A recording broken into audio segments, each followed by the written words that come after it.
Rubio, for me, are the future of the party. You know, Hey, Bob, can I get you to react to George Stephanopoulos? Because he made the point that the party, and we've been hearing this a lot, is too old, too white, too male. Take a listen.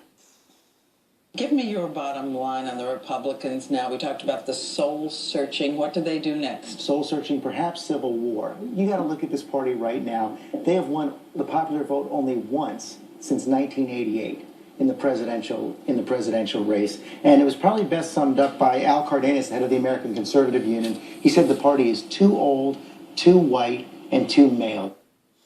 What do you think, Bob? well, there's a lot to that. Let me make a point about this. First of all, you can't just dismiss 60 million people who voted for Obama as a bunch of dependency people. That's just crazy. There are a lot of people out there who are hard workers, a lot of small business owners voted for him. So I would be a little bit, it's a disservice to them. The other thing is about the Hispanic issue.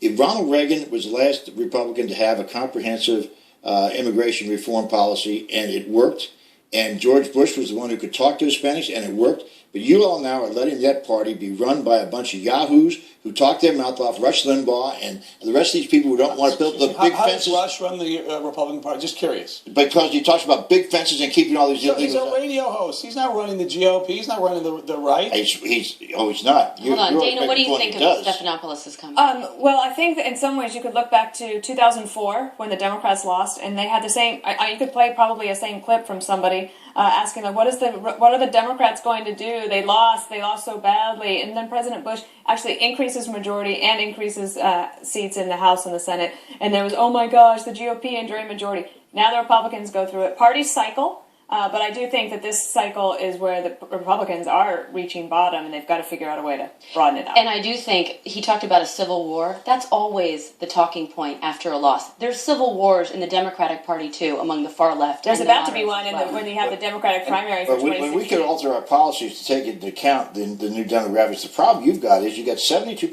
of this country using the white now, and they're voting. That's the peak of their voting. It's not going to get much better than that. So the question is, how are you going to reach out to these other groups of Americans who are not part of that? And Well, Republicans just don't seem to want to get in touch with them at all. The Civil War is also it's a war against culture. It's the conservatives are fighting against. It's 4 against 1.